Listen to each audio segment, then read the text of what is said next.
You know how a lot of games feature a fishing minigame? Well, what if you took that, but made it the core mechanic? River King is a series of fishing-based games by Marvelous Entertainment, and is a sister series to Harvest Moon's Last Story of Seasons. There are several games in the series, but only 4 of them have received international releases, which are the ones we'll be looking at. First up is Legend of the River King. First released for the original Game Boy, and later had an updated re-release for the Game Boy Color. Also, this opening music is an absolute banger.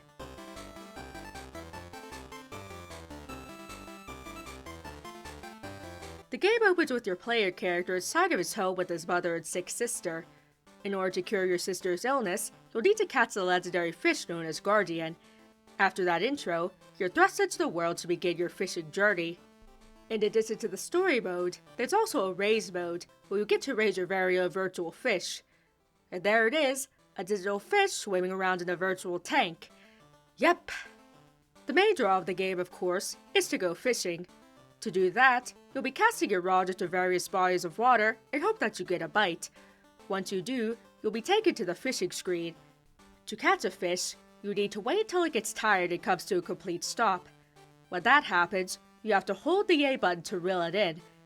If it resists, you need to immediately let go of the A button. You'll be repeating this process until you're finally able to pull the fish up to the surface. It took me a bit of time to get used to, but once you get the hang of it, it's fairly easy. In order to progress through the game and reach new areas, you'll need to catch specific types of fish that people request. And with this game being published by Natsume, you're treated to the typical awkwardly translated dialogue that's oh so prevalent in their localizations. Pupil of the Raft Master! How cool you are! You can also sell the fish you catch, and use that money to buy new bait and tackle. This is important, because certain fish respond better to particular equipment. Not only that, but using the wrong-sized hook for the wrong-sized fish will cause your catch to get away. There's a bit of luck involved too, since you don't know what size fish you'll be attempting to reel in until it actually bites. Besides fishing, you'll sometimes be ambushed by wild animals. That's where you're taken into some turn-based combat. If you become low on HP, you can eat some food you could buy at the tackle shop, or fully restore HP by sleeping at an inn for a small fee. At one point, you even need to kill a bear that's been causing some trouble for some villagers. And you do this by punching it to death with your bare hands. This kid is not to be fucked with. As you can see, this is a pretty simple game in concept and execution. The most annoying part about it is probably how it could sometimes be a pain to actually get a fish to bite, even with the most optimal equipment. At times I'll be waiting for quite a while, only for all the fish to seemingly ignore you. This can be particularly irksome if you're trying to catch a specific fish, and much like real-life fishing, you'll probably be spending just as much time waiting around as you will be actually catching fish. Overall though, I'd still say it's a pretty nice game. The graphics and music are pleasant, and it's cool to see how distinct each species of fish looks. Reeling in a fish almost feels like a battle, especially with the intense music, and it's a satisfying victory when you finally pull it up. The addition of turn-based combat mechanics is also pretty interesting, and certainly unexpected for this kind of game. Next is a sequel, Legend of the River King 2. This time you have 2 player character options, the kid and the teen. The teen gives you a bit of an advantage, as he already begins the game at level 8. One day, both of them are approached by a spirit named Yuki, who had control over an object called the Heaven Jewel, which is used to control nature. However, the jewel suddenly split into 2 pieces. It was stolen by the malevolent mountain god and sea god. The gods then transformed into the River King and the Sea King, respectively. Now it's up to the kid to fish up the River King, the teen to fish up the Sea King, and get the 2 pieces back together. The gameplay is largely the same as its predecessor, but with some expansions. There's a day and night cycle now, as well as a chance for rain to fall. Besides fishing, you can now pick flowers, catch bugs, and go diving, and sell the goods that you find. Again, there's a bit of a learning curve when it comes to the fishing mechanics, but once you get the hang of it, it's pretty fun. There's not too much to talk about this one besides the gameplay additions, and the existing features remain largely the same. But the new mechanics are done well. It reminds me a bit of Animal Crossing with all the things you can collect. Basically, Legend of the River King 2 is very similar to the first, with more things to do. Jumping to the PlayStation 2, we have River King: A Wonderful Journey. This entry gives us 4 player characters to choose from, all of who come from a long line of fishing legends. Each one has their own starting stats, but can all reach the same maximum levels in each of them. Each player character also has their own unique reason for embarking on their journey to catch the River King. For example, Sister here wants to catch it in order to impress the boy she likes. Again, there's not much difference between this entry and the previous ones when it comes to its basic premise.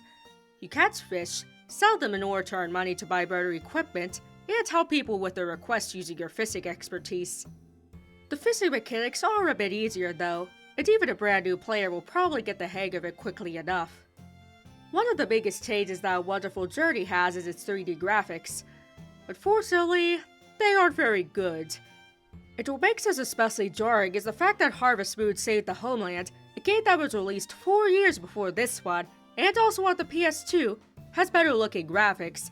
I even think the visuals of Back to Nature, a PS1 game, look better than Wonderful Journey. On the other hand, the character portraits for the player characters are really cute, and they're actually designed by Matsuyama Igusa, the longtime character designer for Harvest Moon.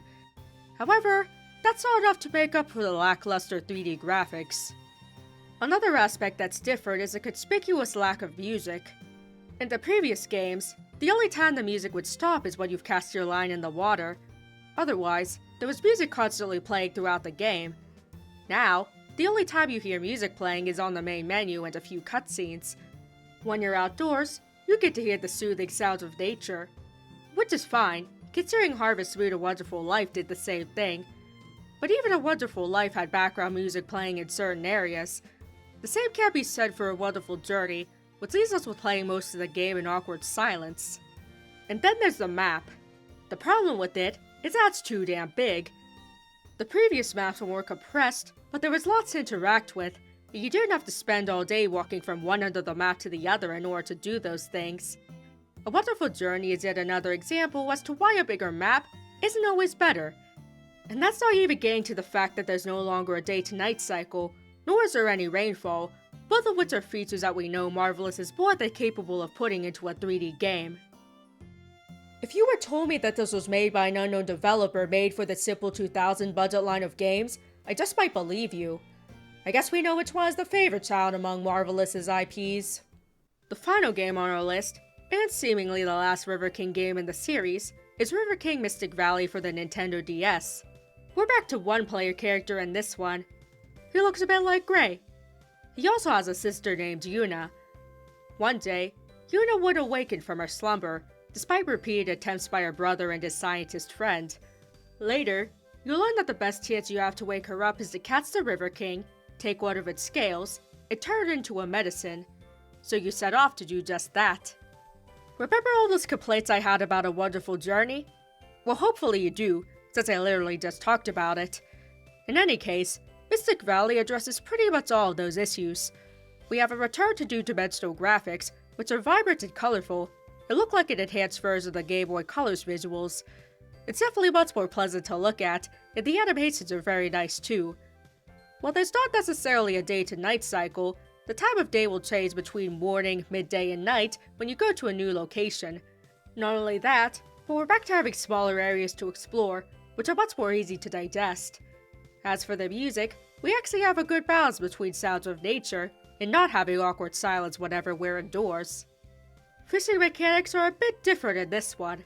After you get a bite, you'll get the underwater screen on the touchscreen. That's when you'll need to use the stylus to reel in the fish, making sure that there's not too much tension as you try to keep the fish centered on the top screen.